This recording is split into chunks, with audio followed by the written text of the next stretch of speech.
जय Hind everyone, welcome to our English journey. उम्मीद है सब बढ़िया होंगे।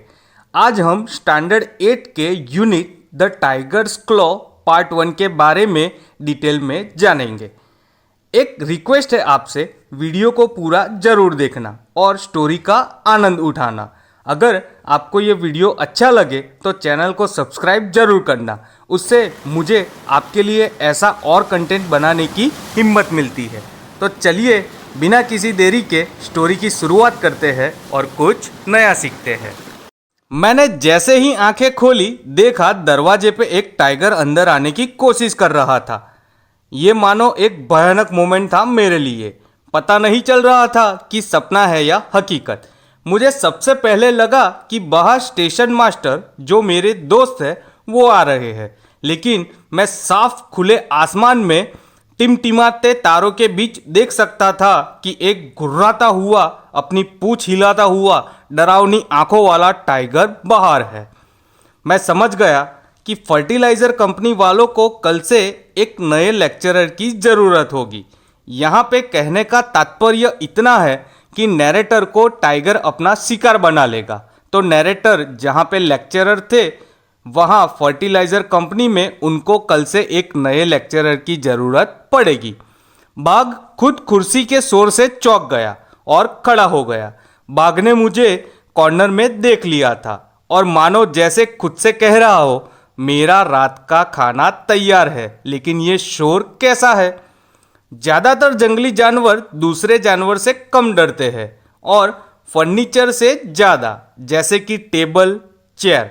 मैंने सर्कस में देखा है कैसे सर्कसमैन पूरा शो सिर्फ एक कुर्सी के सहारे जंगली जानवरों के साथ कम्पीट करते हैं।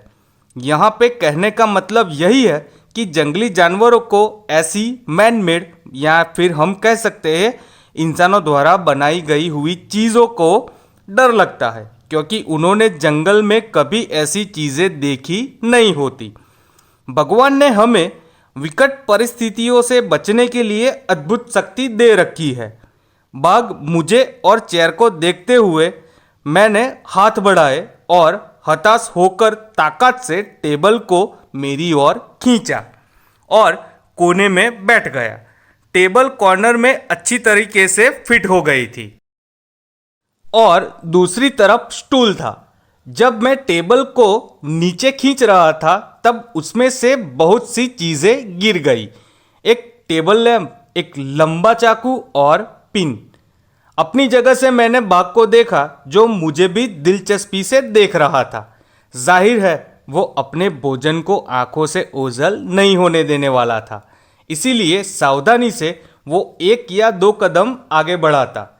उसने जोर से रोर किया, गुर्राया, जिसने छोटे स्टेशन को मानो हिला डाला। मेरा अंत निकट था।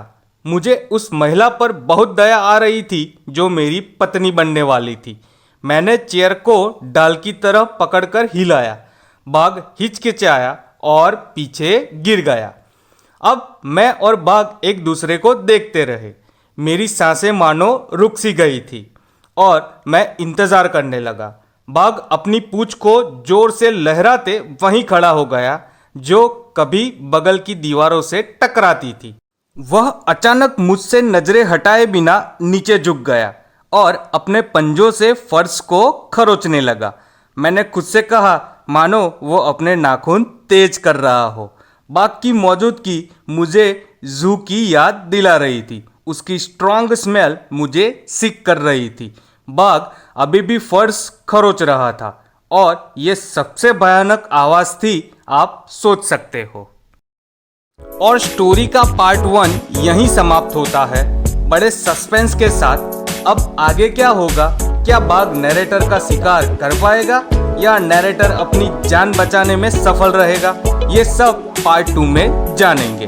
तो फिर मिलते हैं स्टोरी के पार्ट 2 के साथ। तब तक के लिए भारत माता की जय।